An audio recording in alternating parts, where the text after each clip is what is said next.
Hello, bonjour à tous et bienvenue dans TAC24.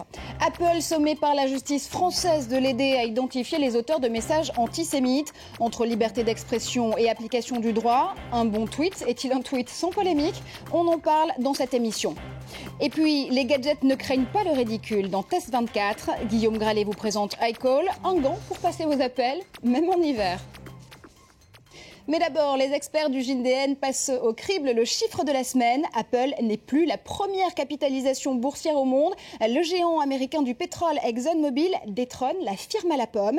L'occasion pour nous de se pencher sur les ventes d'iPad et d'iPhone. Au cours de l'année 2012, il s'est vendu dans le monde 135,8 millions d'iPhone, 65,9 millions d'iPad, 17 millions de Mac et 32,5 millions d'iPod. Au total, Apple a donc vendu plus de 251 millions de terminaux dans le monde, soit 477 par minute.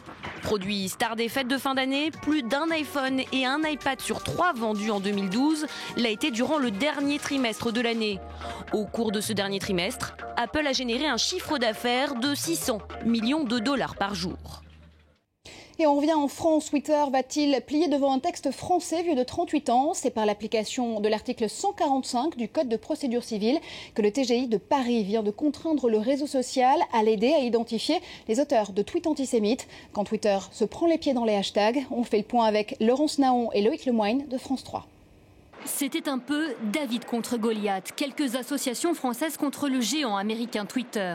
Mais la justice a tranché, le réseau social est condamné à livrer des données capitales, celles qui permettront d'identifier les auteurs de tweets antisémites. Quand sur Internet on voit de jeunes crétins, pour ne pas dire, permettez-moi de le dire, de jeunes salopards qui se gaussent en disant qu'un bon juif est un juif mort, nous voulons les traîner au tribunal, parce qu'on ne peut pas jouer avec ce genre de choses.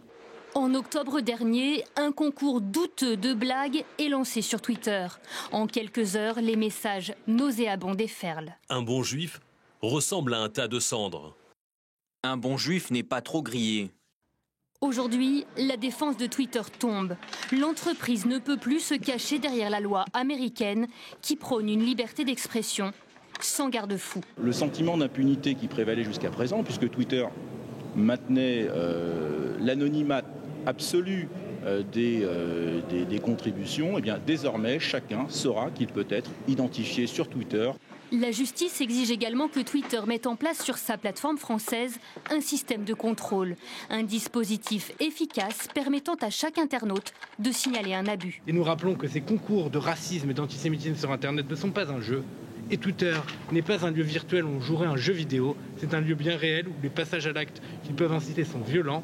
Ni les avocats ni les responsables de Twitter n'ont voulu s'exprimer. L'Américain devra exécuter cette décision de justice sous peine de 1 000 € d'astreinte par jour. Et Guillaume Gralet m'a rejoint dans ce studio pour tenter d'y voir plus clair. Twitter peut-il se retrancher sempiternellement derrière le premier amendement américain? La grosse difficulté pour Twitter, Marjorie, aujourd'hui, c'est qu'il doit à la fois respecter le premier amendement américain, c'est ce qui fait partie de son ADN, c'est ce qui explique son succès aujourd'hui, mais il ne peut pas faire comme si le reste du monde, ce qui se situe en dehors des États-Unis et qui compte pour 4/5 de ses utilisateurs, n'existait pas. D'ailleurs, c'est un procès un petit peu facile de dire liberté d'expression contre lutte contre les internautes et lutte contre l'anonymat. En fait, Twitter a déjà supprimé des comptes. C'est arrivé en Allemagne en octobre dernier quand un groupe de base Saxe incitait à la haine raciale. En fait, il existe déjà une disposition qui s'appelle le Country Withheld Content qui permet de respecter les États. La décision française me paraît tout à fait intéressante et pourquoi pas légitime puisqu'en fait, elle encourage en fait les internautes à signaler les abus. Il s'agit donc d'un contrôle a posteriori. Alors le contrôle a posteriori, il n'est pas parfait puisqu'il y a eu quelques dommages, mais là où ça deviendrait très grave, c'est s'il y avait un contrôle a priori. Là, les internautes seraient réellement fliqués et Twitter ne serait vraiment plus Twitter. Alors, il y a aussi un élément assez important à prendre en compte, c'est d'abord la valorisation toute nouvelle de Twitter. Twitter valorisé à 9 milliards de dollars. On sait que le réseau social prépare son entrée en bourse, prévue pour 2014. Et on sait aussi que les investisseurs, à ce moment-là, scrutent évidemment les moindres faits et gestes de Twitter. Est-ce que Twitter peut clairement se permettre de perdre devant la justice française ou d'avoir des démêlés à ce moment si crucial pour lui ? Tout à fait, on est à une période très intéressante pour Twitter. En fait, la position actuelle de Twitter me fait penser à celle de BlackBerry, vous savez, quand il y a eu les émeutes à Londres, où en fait beaucoup de personnes dans les émeutes communiquaient entre elles grâce au réseau BlackBerry. Vous savez qu'il y a un réseau que personne ne peut craquer, c'est ce qui fait d'ailleurs le succès de la sécurisation. Or, BlackBerry en a souffert, certains membres du gouvernement, la quasi-totalité, a arrêté d'utiliser BlackBerry et il y a même eu des répercussions commerciales. Ce que je pense, et ce qui va se passer, il y a une réunion le 8 février en fait avec des membres du gouvernement et des représentants de Twitter, c'est que c'est un petit peu le bon sens, la discussion qui va faire foi et je pense que Twitter, qui compte plus de 5 millions d'utilisateurs en France, va se plier au bon sens et ne pas en faire trop dans l'autre sens. Et on se souvient que Najat Vallaud-Belkacem et Fleur Pellerin étaient intervenus dans ce dossier au moment évidemment de l'affaire des hashtags Un bon juif. Merci Guillaume, on se retrouve tout de suite pour Test 24 et vous allez voir, on va vous épater.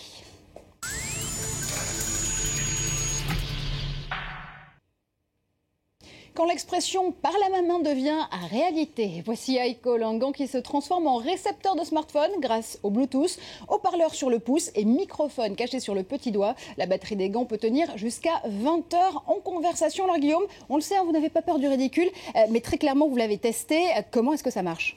Écoutez, d'abord Marjorie, moi j'ai été surpris par l'idée, mettre un téléphone dans des gants, on n'y croyait pas dans toute l'équipe Tech 24, on s'est dit on va essayer ça. Alors effectivement à première vue, vous pouvez tester le gant, on n'a pas l'impression... attendez, justement j'ai un appel, on va voir si ça marche, donc je vais mettre le gant. Pas du tout téléphoner comme test. Exactement, on voulait vraiment tester en direct, donc là je vois que quelqu'un m'appelle et au lieu de répondre avec mon téléphone, je vais appuyer sur la petite touche verte, et là vous voyez que l'appel s'arrête. Alors je crois que quelqu'un en régie, alors vous voyez j'ai l'air très bête, mais ça... Ah, c'est Marc, vous savez, de l'équipe anglaise qui m'appelle. Oui, Marc, est-ce que tu m'entends? Et combien j'ai de doigts? Alors, Ami, je vais vous laisser écouter. Oui, donc je ne vais pas pouvoir réussir à mettre votre gant là pour D'accord, le coup, mais... D'accord. Ok, donc il m'a dit que j'avais effectivement 3 doigts. Donc mais c'est bien, donc il sait voir et il sait répondre par téléphone interposé. Donc ça marche, ça c'est la bonne nouvelle. Voilà, ça marche. Bon, effectivement, l'utilité est assez limitée, soyons honnêtes. On a voulu tester le côté ludique. En fait, ça peut servir, par exemple, moi ça m'arrive souvent de faire du vélo, vous sentez votre téléphone qui vibre, vous allez bien sûr vous arrêter pour pouvoir prendre l'appel, mais vous n'avez pas enlevé votre gant et vous allez prendre l'appel. Donc ça, c'est plutôt ludique. C'est ce qui a un petit peu influencé notre notation. Oui, on va la voir tout de suite. D'ailleurs, cette note, on va la découvrir ensemble. Un total, si je ne me trompe pas, de 7 sur 10, avec 8 sur 10 en design, 8 sur 10 en facilité d'utilisation. Et puis ce qui fait pêcher cette note globale, c'est le rapport qualité-prix, 5 sur 10. Pourquoi? Exactement. Alors en fait, on a voulu saluer la bonne idée et le design, encore une fois, parce qu'on a vraiment l'impression d'avoir des gants comme des autres et qui se mettent très bien. Donc c'est pour ça qu'on a mis des bonnes notes. La facilité d'utilisation, tout marche à travers une clé USB. Vous voyez qui se glisse dans un petit point qu'on ne voit pas beaucoup. Donc tout ça, c'est très très bien. Par contre, on a décidé d'être un peu plus sévère sur le rapport qualité-prix parce que, en fait, donc il est à 49 $, un petit peu, c'est fabriqué par une société italienne. Vous ne mettriez pas 49 $ dans ce type de gants-là? Exactement, surtout parce qu'en fait, il n'est pas waterproof. Alors, l'utilisation en vélo, par temps froid, tout ça, ça marche très bien. Mais l'utilisation au ski, pour moi qui prends beaucoup de gadins, ça va être un petit peu risqué. Donc, c'est pour cette raison qu'on a été un peu plus sévère. Allez, on vous laisse vous améliorer sur les pistes de ski. Merci Guillaume, en tout cas, pour toute cette expertise. Vous l'avez compris, c'est presque la fin de cette émission. Merci à vous de nous avoir suivis. Rendez-vous comme chaque semaine à l'adresse Facebook/Tech24 pour nous retrouver. Et puis, vous pouvez utiliser le mot dièse, le mot-clé ou le hashtag. Vous faites comme vous voulez sur Twitter. En tout cas, c'est Tech24 qu'il faut taper à la fin de vos messages. Et on se quitte en images avec Hybride Air PSA.